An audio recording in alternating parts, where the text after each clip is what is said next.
let's talk about Zimbabwe cricket. Do you think that win against Australia was just a sort of flash in the pan, or are they really a resurgent side at the moment? Look, in some ways you've got to say it probably was a flash in the pan. The victories by Zimbabwe over Australia or any of the sort of top tier nations don't happen very often. That's let's face that fact. They are one of the minnow sides. They are sort of down at sort of in the bowels at number 10 in the ODI rankings or something like that. And no immediate signs that that situation will improve too quickly.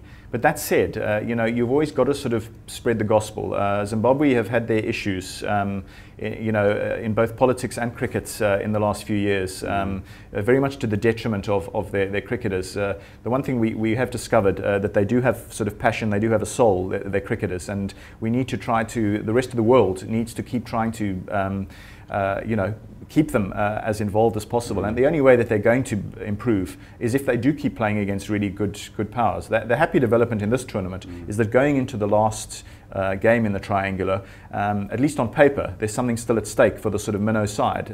So this tournament hasn't been all lopsided. It wasn't just a case of Australia and South Africa, ripping through the tournament and leaving poor old Zim out of it after a couple of games. The fact is we go into the last round robin match with Zimbabwe theoretically still in the picture, which has got to be a good development. And it shows that at least at home, on pitches that they tailor-make admittedly for their brand of cricket, and they've prepared some sort of slightly dusty, slow, attritional surfaces to suit their bowling attack in particular. Why not? Teams have got to get used to all conditions. Going to Zimbabwe is an experience.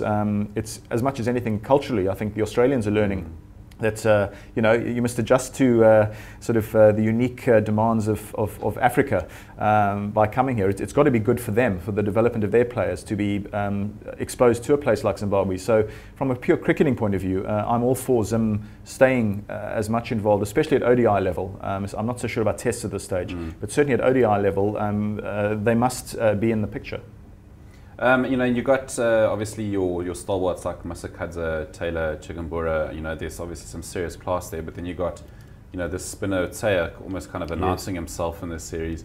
Zim almost seems to have sort of better spinners than we do, or have a sort of a bigger pool of spinners than we do. Yes.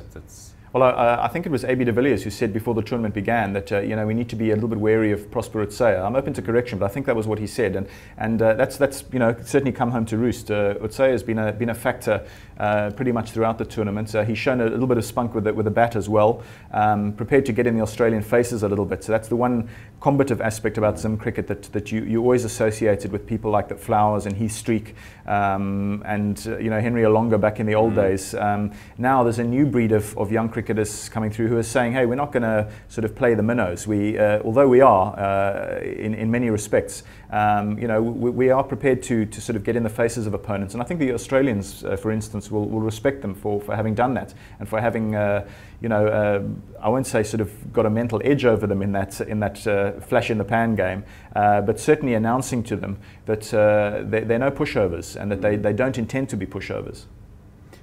African cricket's always sort of been associated just with pace, sheer pace, and brawn. Do you think we could sort of take a leaf out of Zim's book in terms of, spin bowling? Yes, well, the one good thing I suppose is that somebody like Imran Tahir is looking so much better for South Africa in one-dayers than he is in test matches, which is a little bit of an irony. I kind of had thought it might be the other way around.